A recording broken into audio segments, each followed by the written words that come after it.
At their anniversary party, they gave my sister a house key wrapped in gold ribbon. Me?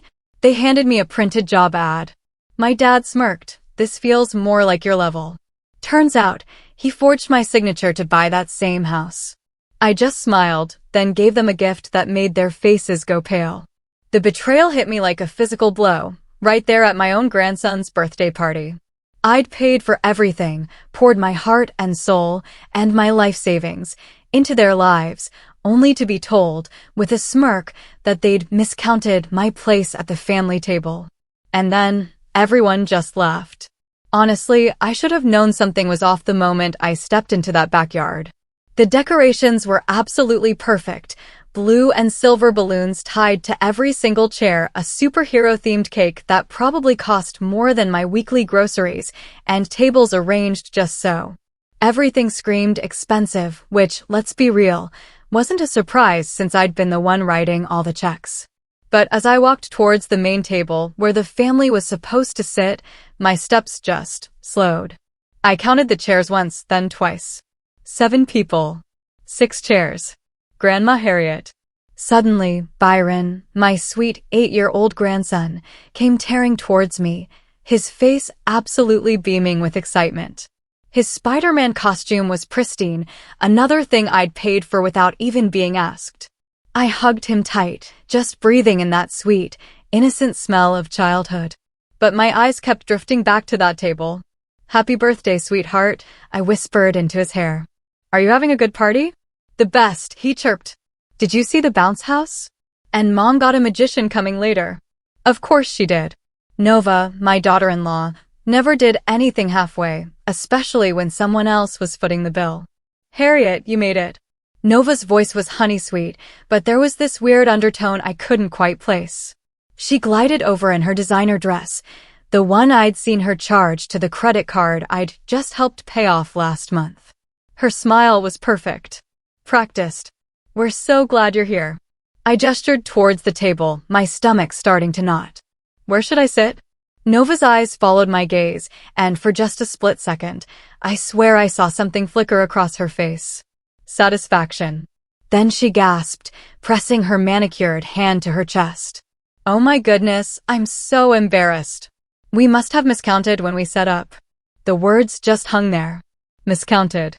As if I were some last-minute addition, an afterthought they'd forgotten to plan for. "It's fine," I heard myself say, though my chest was starting to feel so tight. "I can grab a chair from—" No, don't be silly." Nova waved her hand dismissively. "There are plenty of seats at the other tables. You'll be more comfortable there anyway." Closer to the bar, she laughed, and a few of the other adults chuckled along. My son, David, appeared at her elbow, his arms sliding around her waist in that automatic way married couples do. He looked at the table, then at me, and I just waited. Waited for him to say something, to ask why his own mother didn't have a seat with the family. Instead, he just smiled apologetically. "Sorry, Mom. You know how party planning gets crazy." Nova's been so stressed trying to make everything perfect for Byron. Stressed. Planning a party with my money had stressed her. I stood there for what felt like an eternity, but was probably only seconds. Other guests were arriving, parents I didn't know, dropping off children who would eat cake I'd paid for, while the birthday boy's grandmother was relegated to sitting with strangers. Of course, I said quietly, "I understand." But I didn't understand. Not really. What I understood was that this wasn't an accident. The chairs had been counted carefully. 6 for the people who mattered, none for the woman who made it all possible. I made my way to one of the smaller tables, setting my purse down next to a woman I'd never met. She smiled politely and went back to scrolling through her phone. Around me, the party swirled on. Children shrieked with delight on the bounce house. Adults clustered in groups, wine glasses in hand, chatting about soccer schedules and vacation plans. From my seat, I could see the family table clearly. Nova held court at the center, gesturing animatedly as she told some story that had everyone laughing. David nodded along, completely absorbed in his wife's performance. Byron sat between them, happy and oblivious, the little prince of this carefully orchestrated kingdom. And I sat alone, watching it all from the outside. My phone felt heavy in my purse. I pulled it out, my fingers trembling slightly as I opened my banking app. The automatic transfers glowed on the screen like accusations. Mortgage payment, car payments, Byron's school tuition, Nova's credit card, payment after payment. Month after month, year after year. All this time, I'd thought I was helping. I thought I was being a good mother, a good grandmother. I thought my money was buying me a place in this family. Instead, it had bought me invisibility. The magician arrived to thunderous applause from the children. As he set up his equipment, Nova stood and clinked her wine glass with a fork. Everyone, can I have your attention? I just want to thank you all for being here to celebrate our Byron's special day. This party wouldn't have been possible without, she paused, her eyes scanning the crowd until they found mine. The smile never wavered. Without all the love and support from family and friends. Love and support. Not a word about who had actually made it possible. I sat through the magic show, through the cake cutting, through the endless rounds of happy birthday. I watched my grandson blow out his candles and make a wish, probably for more toys or video games, things that money could buy. When the party finally wound down and parents began collecting their sugar-high children, I approached Byron to say goodbye. He hugged me fiercely, chocolate frosting still smeared on his cheek. Thank you for my present, Grandma. I love the Lego set. You're welcome, baby. I kissed the top of his head, breathing him in one more time.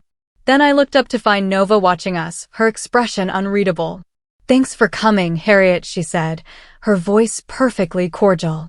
I'm sorry about the seating mix-up. Mix-up? The word tasted bitter in my mouth. I drove home in silence, my mind replaying every single moment of the afternoon. By the time I pulled into my driveway, a strange calm had settled over me. I wasn't angry anymore. I wasn't hurt. I was just done. Inside my house, I sat at my kitchen table with my laptop and began scrolling through my bank account. Transfer after transfer, payment after payment. Thousands of dollars flowing out every month to support a family that couldn't be bothered to save me a chair. I started with the mortgage payment. Cancelled. Then the car payments. Cancelled. One by one, I methodically deleted every automatic transfer, every recurring payment, every financial tie that bound me to people who saw me as nothing more than an open checkbook. When I was finished, I closed the laptop and sat back in my chair. Tomorrow, they would start to understand exactly what my love and support had been worth. And for the first time in years, I smiled. 3 days passed before the first call came. I was watering my small garden when my phone buzzed with David's name on screen. I let it ring through to voicemail, then went back to my tomatoes. They, at least, appreciated the care I gave them. But the calls kept coming. David, Nova, even Byron's school, probably wondering why the tuition payment was late. I ignored them all and instead spent the evening with a bottle of wine and a calculator, doing something I should have done years ago, adding up exactly how much my family love had cost me. The numbers were staggering. It started small, the way these things always do. When David and Nova first got married 15 years ago, they were young and struggling. Just help with the wedding, David had said. Just the deposit on the house, just until we get on our feet. 15 years later, they were still on my feet. The mortgage payment, $2,347 per month. I'd been paying it for 8 years, ever since David's contracting business had hit a rough patch that never seemed to end. Nova's car payment, $651 per month for that luxury SUV she insisted she needed for safety when Byron was born. David's truck payment, $492 per month, because apparently contractors needed vehicles that cost more than some people's houses. Byron's private school tuition, $1,200 per month, because public school wasn't good enough for Nova's precious son. Utilities for their house, $300 to $400 per month, depending on how much Nova ran the air conditioning. Insurance payments, another $400 per month, covering their cars and house. Groceries. Nova had gotten into the habit of texting me photos of her grocery receipts, always with some excuse about unexpected expenses, usually $800 to $1,000 per month. Credit card payments, This was the one that really made my hands shake. Nova's shopping habits had racked up debt that I'd been quietly paying down for years. Another $500 per month minimum payment on balances that never seemed to shrink because she kept spending. Vacations, the family trips to Disney World, the beach house rentals, the weekend getaways that Nova posted about constantly on social media. Always so grateful for family who support our adventures. Another $58,100 per month when averaged over the year. Medical expenses, Byron's orthodontist, Nova's dermatology appointments, David's physical therapy after he threw out his back moving furniture instead of hiring movers. Whatever their insurance didn't cover, I did.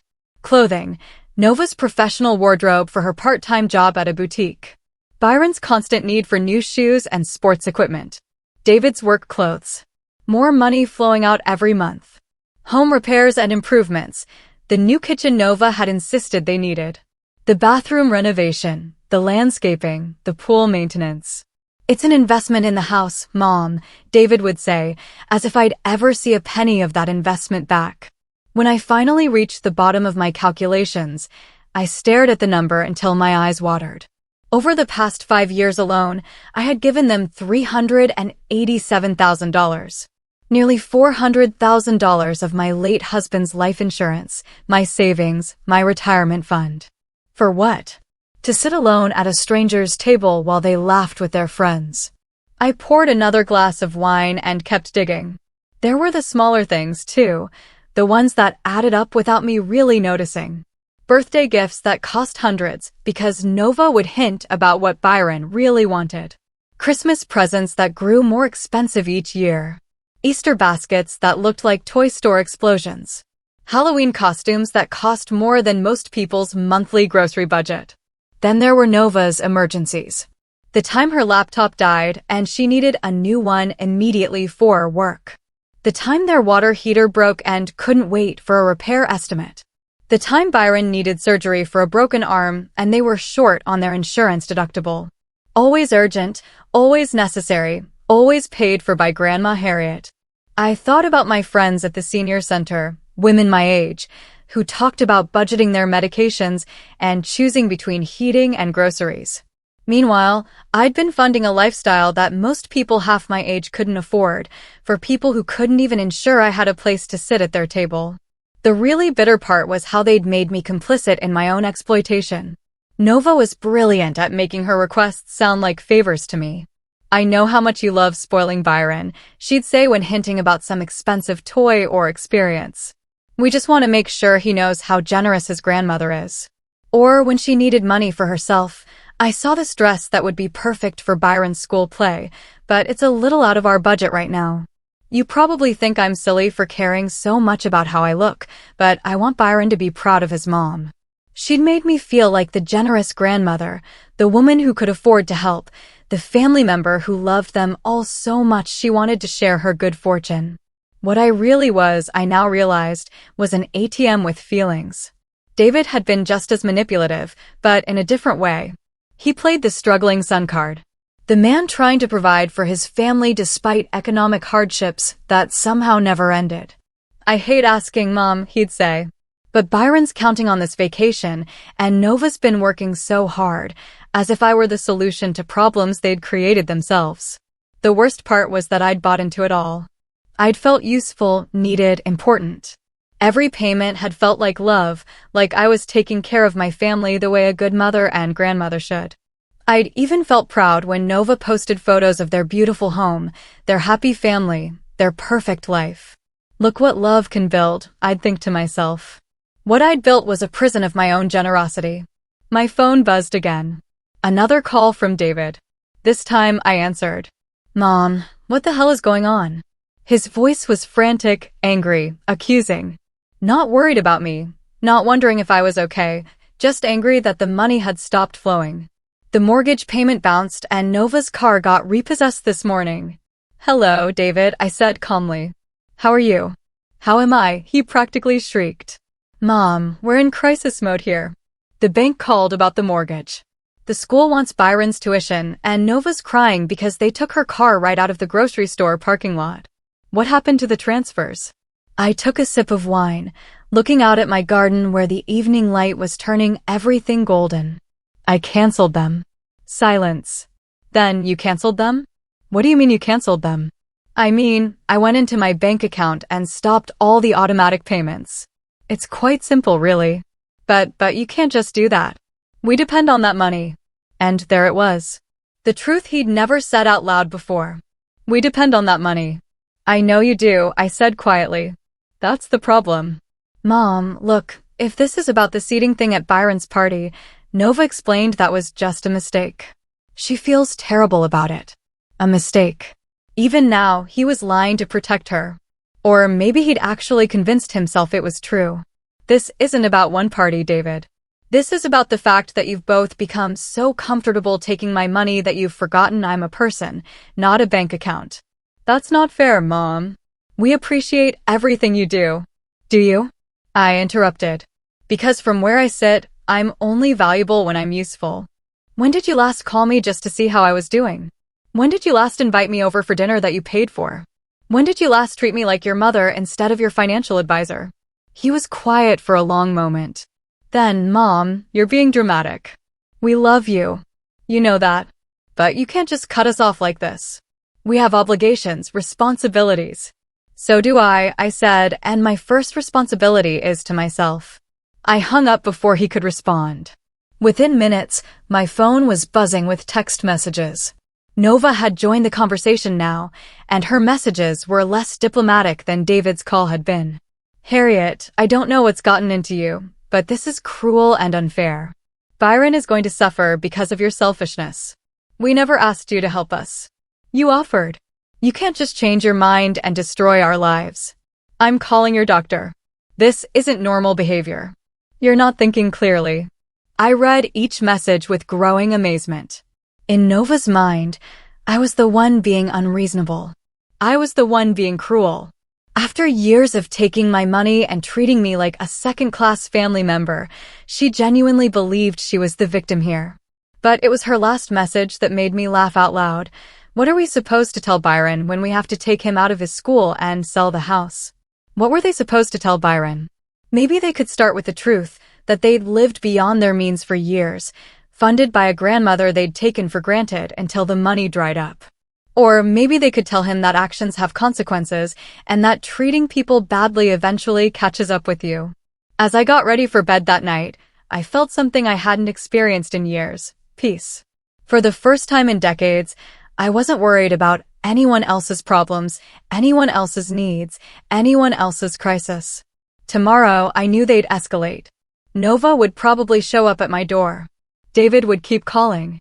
They'd try guilt, anger, manipulation, every tool they'd used successfully for years. But I wasn't the same woman who'd left Byron's party 3 days ago. That woman had been desperate to belong, willing to pay any price for a place in her family. This woman had learned the difference between being loved and being used, and she was never going back. Nova arrived at my door exactly 1 week after I'd canceled the payments. I watched through my living room window as she sat in a taxi. Apparently, she hadn't managed to get another car yet, taking several deep breaths before stepping out.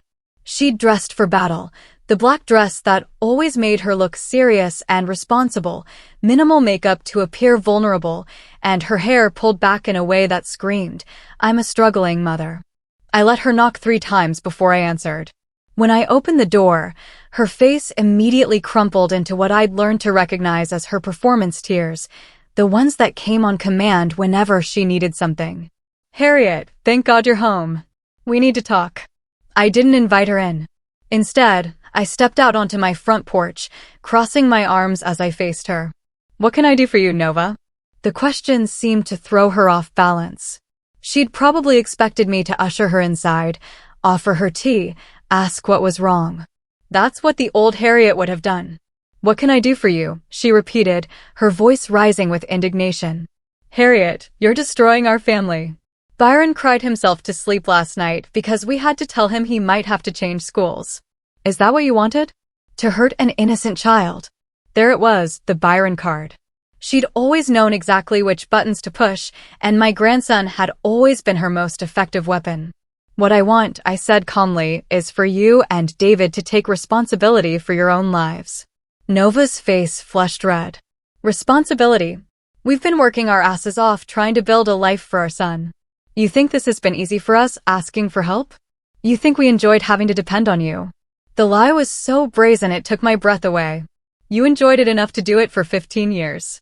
We didn't have a choice, she screamed. I noticed my neighbor, Mrs. Patterson, paused while getting her mail, clearly listening.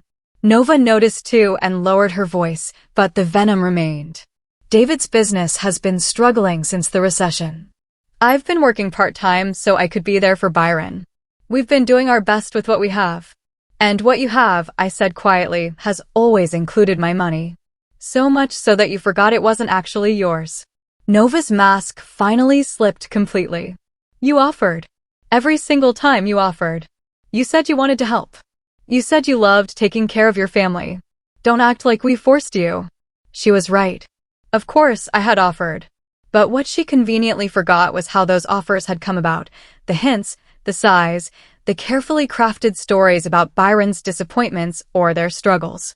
The way she'd made me feel selfish if I didn't immediately solve their problems with my checkbook. You're right, I said. And for a moment, she looked relieved. I did offer, and now I'm unoffering. Her face went white. You can't do this to us. We have obligations, contracts. The mortgage company doesn't care about your hurt feelings, Harriet. They want their money. Then you'd better figure out how to give it to them. With what? She shrieked, abandoning all pretense of control. David's barely making enough to cover groceries, and my job pays peanuts. You know our situation. You've always known our situation.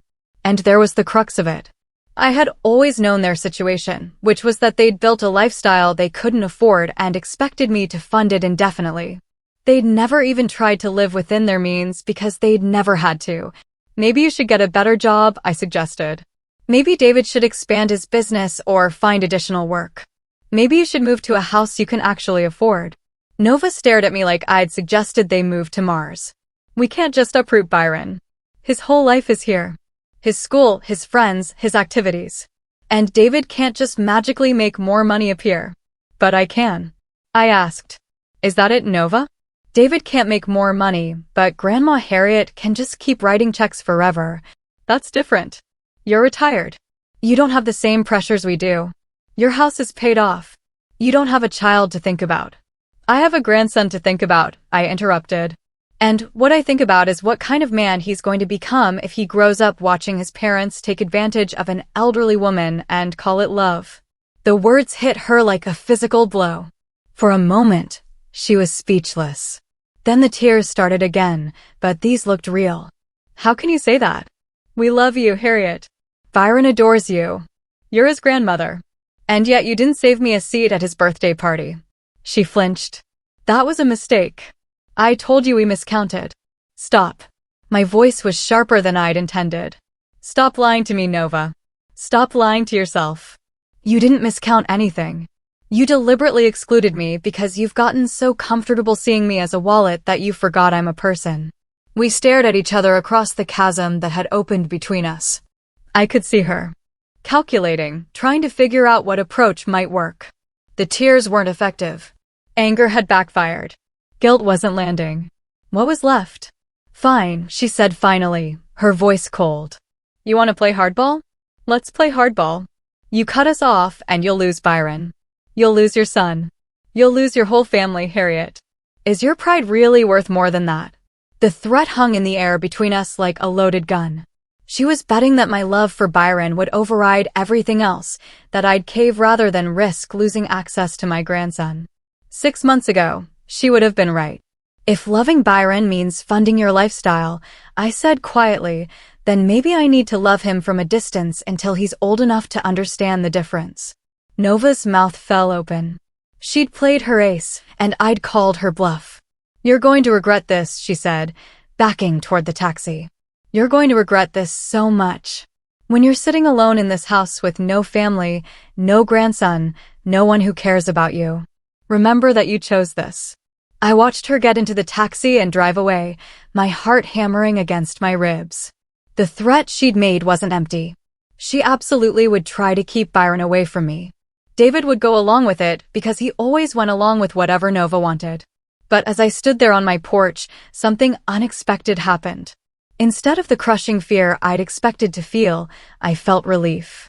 Because Nova had finally shown me who she really was and who David had chosen to become by extension. They weren't my family. They were people who'd been using me. And when I stopped being useful, they'd shown their true colors immediately. Real family doesn't threaten you with exile for setting boundaries.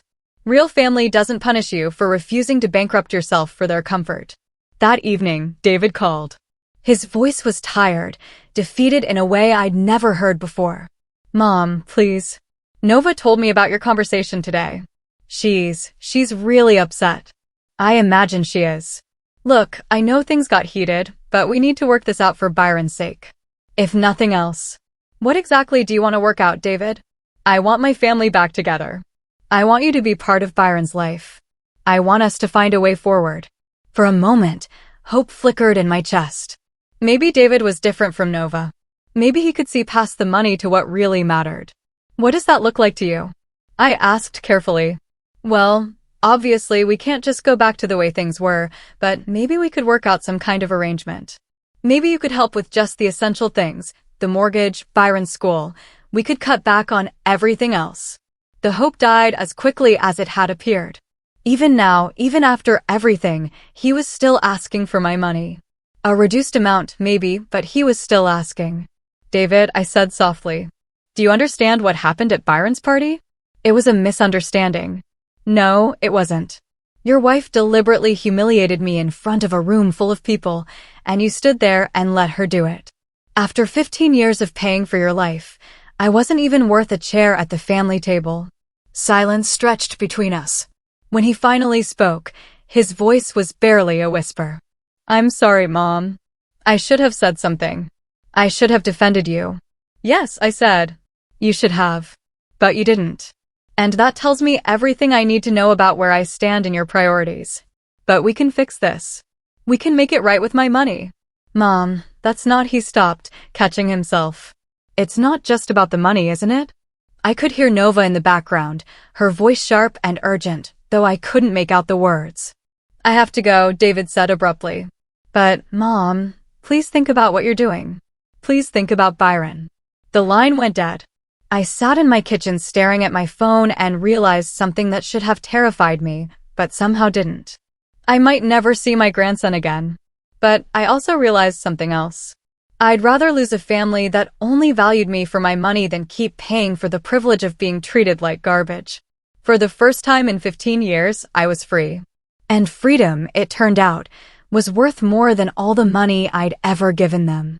The silence started immediately. Not the peaceful kind of silence I'd been craving, but the deliberate, punishing kind that felt like being erased from existence. My phone, which used to buzz constantly with requests and demands disguised as family communication, went completely quiet. No good morning texts from David. No photos of Byron from Nova. No calls asking for advice that was really asking for money. Nothing. I told myself this was what I wanted. I'd bought my freedom, and silence was the price. But as the days stretched into weeks, the quiet began to feel less like peace and more like punishment. 2 weeks after Nova's visit, I was at the grocery store when I ran into Janet Morrison, Byron's former babysitter. She'd known our family for years, had probably made more money from me than her actual employers, since I always paid her extra to take good care of my grandson. Mrs. Holloway, she called out from the cereal aisle. I haven't seen you in forever. How's little Byron doing? The question hit me like a physical blow. How is Byron? I had no idea.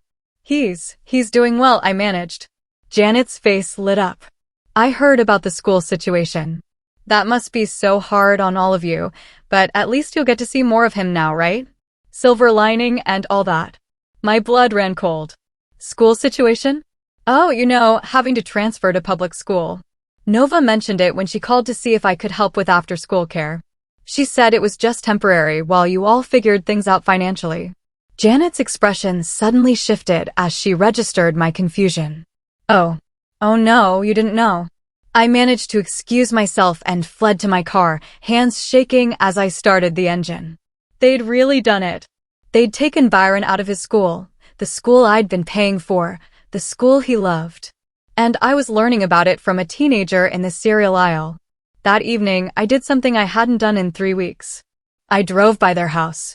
What I saw made my chest tight with grief. The for sale sign on the front lawn was bad enough, but it was the details that broke my heart. Nova's flower boxes, once overflowing with expensive annuals, were brown and dead. The lawn, usually maintained by a service I'd paid for, was overgrown and patchy. David's truck wasn't in the driveway, probably repossessed like Nova's car. But worst of all was Byron. I could see him through the living room window, sitting alone on the floor in front of the television. The room looked wrong somehow, emptier. They must have sold furniture. I sat in my car across the street, watching my grandson's small figure, and felt like the worst person in the world. This was my fault. I'd done this to him. My phone buzzed with a Facebook notification, something I rarely checked anymore. But tonight, for some reason, I opened it. Nova had posted a photo of Byron at what looked like a school carnival. He was smiling, but it was a forced smile, the kind children learn to wear when adults ask them to pose. The caption made my stomach churn, Byron being brave at his new school's fall festival. Some changes are hard, but we're grateful for the fresh start and the people who truly care about our family. Bless new beginnings, real family. The comments below were a mix of support and curiosity. What happened? Asked one friend. Why did you switch schools? Nova's response was swift and pointed. Sometimes you find out who your real family is. We're learning to depend on ourselves and the people who actually love us unconditionally. The implication was clear. I was the conditional one. I was the one who'd abandoned them. In Nova's version of events, I was the villain who'd pulled support from an innocent family, struggling to make ends meet. I scrolled through more posts, each one a carefully crafted narrative of their hardship. Photos of Byron helping to pack boxes, captioned with something about teaching him the value of hard work. A picture of Nova at what looked like a diner, wearing a uniform. New job, new adventures. Sometimes life takes you in directions you never expected, but we're grateful for every blessing. She'd gotten a job, an actual full-time job from the looks of it. David appeared in some photos, too, looking thinner and more tired than I'd ever seen him, but working. Building a deck, painting a house, doing actual manual labor instead of the sporadic contracting work he'd done when he knew my money would cover any gaps. Part of me felt proud of them for finally taking responsibility for their lives, but a larger part felt sick watching how they'd turned their newfound work ethic into a martyrdom narrative, with me cast as the cruel grandmother who'd abandoned her family in their hour of need. The worst part was seeing Byron in these posts. Not many of them included him. Nova was too smart to exploit her son's sadness for social media points. But when he did appear, he looked smaller, somehow quieter. In one photo, he was sitting in what was clearly a much smaller, shabbier living room, reading a library book instead of playing with the expensive toys that had once cluttered their house. I wanted to call him, to hear his voice, to tell him that Grandma missed him and loved him. But Nova had made it clear that contact would only happen on her terms, and her terms seemed to be never. 3 weeks after the Facebook discovery, I was watering my garden when Mrs. Patterson from next door called over the fence. "Harriet, dear, are you all right? I've been worried about you." I looked up surprised. Mrs. Patterson and I had been neighbors for 5 years, but we'd never been particularly close. "I'm fine, thank you. It's just, well, I haven't seen your family around lately, that sweet little boy who used to help you with your flowers. Is everything okay?" The kindness in her voice nearly undid me. "We're taking a break from each other," I managed. She nodded knowingly. "Family can be complicated. My daughter and I went through a rough patch a few years back. Sometimes space is healthy, even when it hurts." "How long were you taking space?" "About 6 months. Longest 6 months of my life. But we needed it. Sometimes you have to lose people to realize what you actually mean to each other." That night I lay in bed thinking about Mrs. Patterson's words. 6 months. Could I survive 6 months of this silence? What if it lasted longer? What if Byron forgot about me entirely? But then I thought about that birthday party, about sitting alone while Nova held court at the family table. I thought about 15 years of payments, 15 years of being taken for granted, 15 years of being valued only for what I could provide. Maybe some losses were worth the pain. The next morning brought an unexpected visitor. Through my peephole, I saw a woman I didn't recognize, middle-aged, professionally dressed, with a kind but serious expression. Mrs. Holloway, my name is Sarah Chen. I'm a social worker with Child Protective Services. My blood turned to ice. I opened the door with trembling hands. Is Byron okay? Byron is fine, she assured me quickly. May I come in? I'd like to ask you a few questions. We sat in my living room, and Sarah pulled out a small notebook. We received a report expressing concern about a child's welfare. The caller suggested that a family member might be withholding financial support that's necessary for the child's well-being.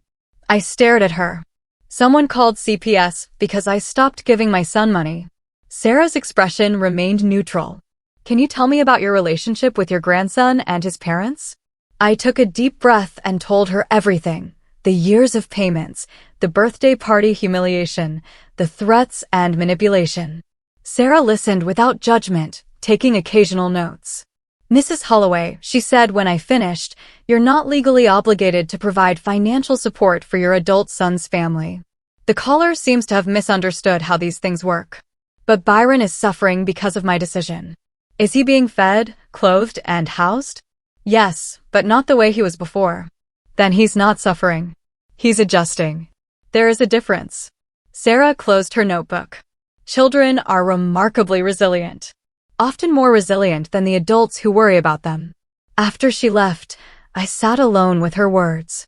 Byron was resilient. He was adjusting. Maybe this was exactly what he needed to see. That life doesn't revolve around money. That families don't exist to support each other financially. That love isn't something you buy. That evening, I made a decision. I wrote a letter to Byron, not to be sent now, but to be kept for when he was older. In it, I explained everything, why I'd made the choices I made, how much I loved him, and how I hoped someday he'd understand. I sealed it in an envelope with his name on it and put it in my jewelry box next to my late husband's wedding ring. Someday, when Byron was old enough to make his own decisions about our relationship, he'd have the whole story. Until then, I would wait, and I would try to learn something I'd never been good at, how to love someone without trying to fix everything for them. The silence continued, but it felt different now, less like punishment and more like preparation. I was learning who I was when I wasn't defined by my usefulness to others. It was harder than I'd expected, but also more freeing than I dared to hope. The truth came from the most unexpected source, Marie Ricks, Nova's former best friend. I hadn't spoken to Marie in over 2 years, not since she and Nova had their falling out over something I'd never fully understood. So, when she called me on a Tuesday afternoon, for months after my family had cut me off, I almost didn't answer. Harriet, it's Marie. I hope you don't mind me calling, but I think there's something you need to know. Her voice was hesitant, nervous. We made plans to meet at a coffee shop downtown, somewhere neutral, where we wouldn't risk running into anyone from our old social circle. Marie looked older than I remembered, tired in a way that went deeper than physical exhaustion. She ordered her coffee black and got straight to the point. I heard about what happened with you and Nova, about the money situation. I tensed, expecting another lecture about family loyalty or how I was hurting Byron. What about it? She's been telling people you had some kind of breakdown, that you became paranoid and started imagining slights that weren't there. Marie wrapped her hands around her coffee cup like she was trying to warm herself. But I know that's not true, because I know what she really thought about you. My heart started beating faster. What do you mean? Marie took a deep breath. Remember when we used to have those monthly dinners? The girls' nights when our husbands would watch the kids. I nodded. Those dinners had stopped around the time Marie and Nova's friendship ended. Nova used to talk about you a lot, and not Marie's voice trailed off. Then she forced herself to continue. Not the way a daughter-in-law should talk about her husband's mother. The coffee shop suddenly felt too hot, too crowded. What did she say? She called you her personal ATM. She used to laugh about how easy it was to get money out of you. She'd plan out these elaborate stories about Byron needing something or David's business struggling, and she'd practice her delivery on us. Each word hit me like a physical blow. Practice her delivery. She said the key was making you think you were being generous instead of being used. She'd talk about what buttons to push, your guilt about not being around enough when David was little, your fear of missing out on Byron's childhood, your worry about being seen as stingy. I thought about all those conversations over the years, all those carefully worded requests that had made me feel like such a loving grandmother. The way Nova would mention Byron's disappointment about some toy or experience, then quickly add, "But we understand if it's not in the budget," knowing full well that I'd immediately offer to cover it. "There's more," Marie said quietly. She used to complain about having to include you in family events. She said David insisted on inviting you to things, but she wished you'd just send a check and stay home. The birthday party. It all made sense now. Nova hadn't forgotten to include me by accident. She'd been working up to excluding me for years. "Why didn't you tell me this before?" I asked, though I wasn't sure I wanted to hear the answer. Marie's eyes filled with tears. "Because I was just as bad. I was jealous of how much help you gave them.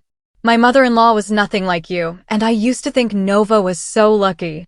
I convinced myself she was just venting, that she didn't really mean it." "What changed your mind?" "She tried to get me to lend them money. After you cut them off, she came to me with this sob story about how you'd had a mental breakdown and abandoned them. She wanted $5,000 to help with Byron's school fees." Marie laughed bitterly. "When I said I didn't have that kind of money, she suggested I could take out a credit card cash advance. That's when I realized she really would use anyone." I sat there processing this information, feeling sick and validated at the same time. Sick because the woman I'd treated like a daughter had been laughing at me behind my back for years. Validated because my instincts about the birthday party had been right. It wasn't an accident or a misunderstanding. It was deliberate cruelty. "There's something else," Marie said. "About David." I braced myself. He knew about what Nova said, about how she really felt about you. He was there for most of those dinners. The last piece of my heart that had been holding out hope for my son crumbled. It was one thing to be weak, to be manipulated by a controlling wife. It was another thing entirely to sit there while that wife mocked and planned to exploit his own mother. "He never said anything," I whispered. He laughed, "Harriet. He thought it was funny how good Nova was at managing you." I excused myself and went to the bathroom where I promptly threw up. When I came back, Marie was crying. "I'm so sorry," she said. "I should have told you years ago. I should have been a better friend." I sat down heavily, feeling like I'd aged a decade in the span of an hour. "Thank you for telling me now. For what it's worth, I think you did the right thing, cutting them off.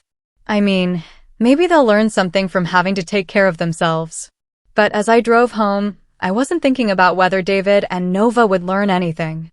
I was thinking about Byron and whether he was learning the wrong lessons about family, about love, about what people owed each other. That evening, I did something I hadn't done since this whole mess started. I drove by their old house. The new owners had already moved in, and the place looked completely different.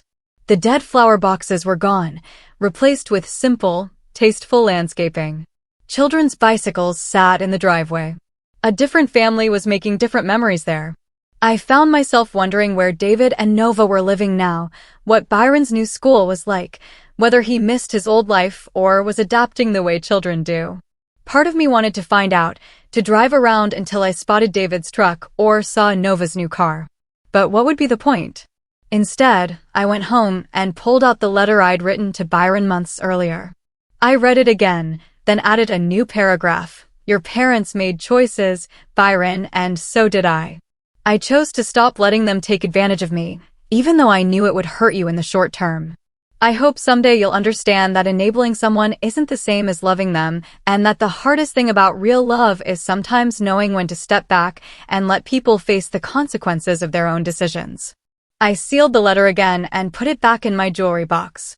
Then I sat down with a glass of wine and really thought about my life for the first time in years. Who was I when I wasn't defined by my usefulness to David and Nova?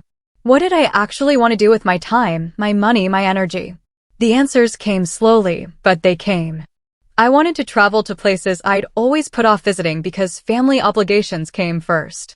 I wanted to take art classes, something I'd loved in college but abandoned when life got complicated. I wanted to volunteer somewhere that actually appreciated my help instead of taking it for granted. I wanted to build a life that was mine, not an extension of someone else's needs and wants. The revelation of Nova's true feelings had hurt, but it had also freed me from any lingering guilt about my decision. I hadn't abandoned my family. I'd stopped enabling people who saw me as nothing more than a source of funding. There was a difference, and for the first time since that birthday party, I felt truly at peace with my choice. The silence from David and Nova continued, but it no longer felt like punishment. It felt like freedom. And freedom, I was learning, was worth more than all the gratitude money could buy. 1 year later, I was in my kitchen making tea when the doorbell rang. Through the window, I saw a figure I didn't immediately recognize. A thin boy with unruly brown hair, shifting nervously from foot to foot on my front porch. It took me a moment to realize it was Byron. He'd grown at least 3 inches, and there was something different about his face. Less round, more serious. He looked like a child who'd learned things he shouldn't have had to learn yet. My hands shook as I opened the door. Byron. Hi, Grandma. His voice was quieter than I remembered, more careful. Dad said I could come see you if I wanted to. He's waiting in the car. I looked past him and saw David's truck parked at the curb. David himself sat behind the wheel, staring straight ahead. He didn't wave or acknowledge me, but he'd brought Byron here. That had to mean something. Would you like to come in? I asked, stepping aside. Byron nodded and followed me into the living room. He perched on the edge of the couch like he was ready to run at any moment, and my heart broke a little at how uncertain he seemed. How are you, sweetheart? I'm okay. The automatic response of a child who'd learned not to complain. I like my new school. It's smaller than my old one, but it's okay. And your mom and dad? Byron's expression shuddered slightly. They're okay too. Dad works a lot now. Mom works at a restaurant. She's really tired all the time. I wanted to ask a million questions, but something about Byron's careful answers warned me to go slow. Instead, I said, "Are you hungry? I could make you a sandwich." A ghost of a smile crossed his face. Do you still have those cookies? The ones with the chocolate chips. I think I can find some. I'd actually baked a batch just last week, hoping foolishly that somehow Byron might show up to eat them. In the kitchen, as I arranged cookies on a plate, Byron wandered around my house like he was reacquainting himself with a place from a dream. He stopped in front of my refrigerator, where I used to display all his school pictures and artwork. You took them down, he said quietly. The photos. I'd packed them away months ago because looking at them hurt too much.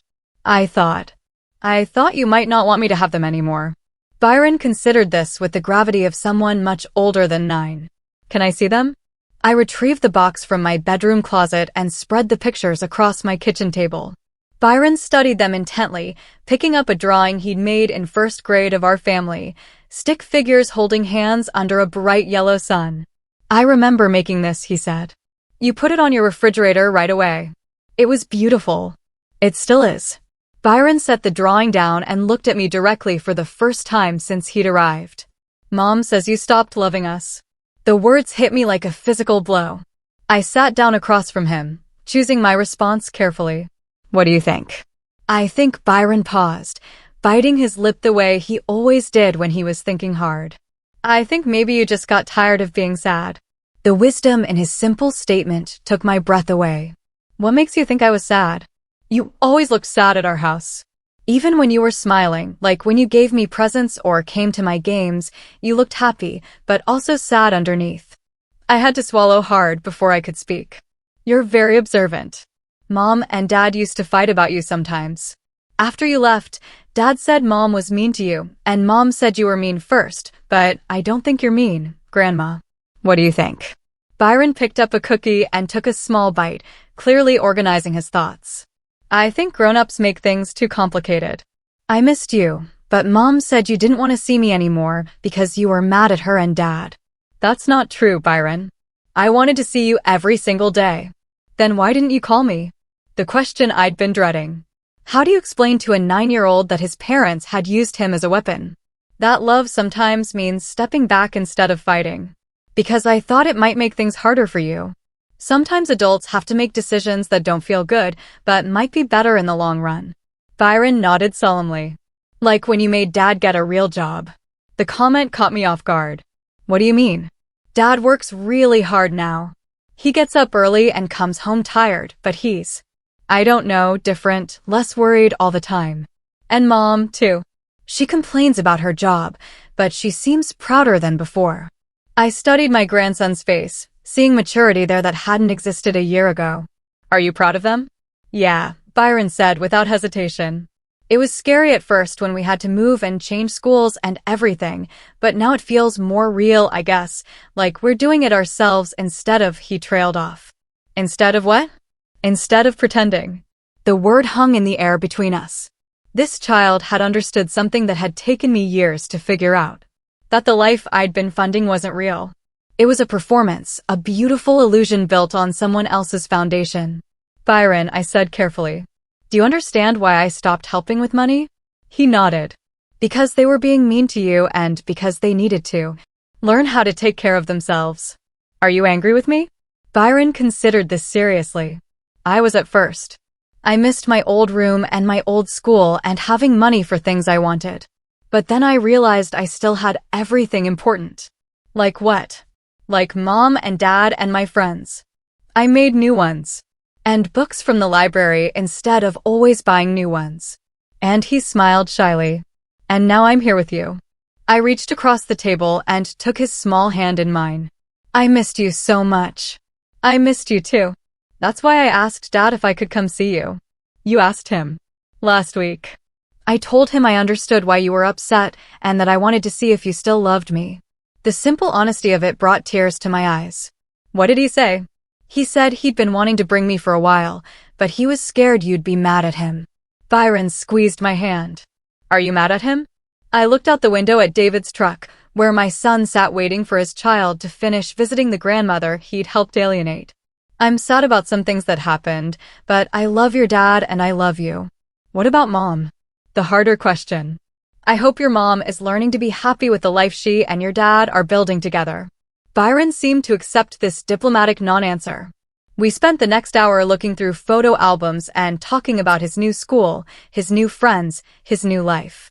He told me about helping his dad with work projects on weekends, about his mom teaching him to cook simple meals, about feeling proud when his teacher complimented his improved math skills. The boy who'd once had everything handed to him was discovering the satisfaction of earning things himself. When it was time to go, Byron hugged me tight. Can I come see you again? Anytime you want to, but you should ask your parents first. Okay, I will. He pulled back and looked at me seriously. Grandma, I think what you did was brave. What do you mean? You stopped pretending too. That's brave. As I watched David's truck pull away, Byron waving from the passenger window, I felt something I hadn't experienced in years. Complete peace. Not the fragile peace that depends on everything going your way, but the deep, lasting peace that comes from living authentically. I'd lost a son and daughter-in-law who only valued me for my money. But I'd found myself again, and apparently, I hadn't lost my grandson after all.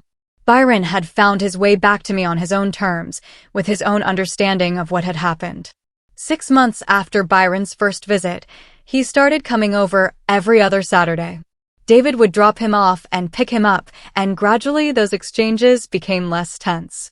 We never discussed the past directly, but I could see in David's eyes a grudging respect for the choice I'd made. Nova never came with them, and I was fine with that. Some relationships can't be repaired, and trying to force reconciliation often makes things worse. But Byron and I rebuilt our relationship slowly, on a foundation of honesty instead of obligation. I taught him to garden and cook and manage money responsibly. He taught me that love doesn't require funding, and that sometimes the greatest gift you can give someone is the opportunity to discover their own strength. On my 70th birthday, Byron gave me a card he'd made himself. Inside, in his careful handwriting, were the words, "Thank you for teaching me that real love doesn't cost anything." I kept that card next to the letter I'd written him during our separation. The letter I'd never had to give him because he'd figured out the truth all by himself. That night, I sat on my back porch with a glass of wine, listening to the sounds of my neighbors living their lives. Mrs. Patterson called over the fence to ask how my birthday had been.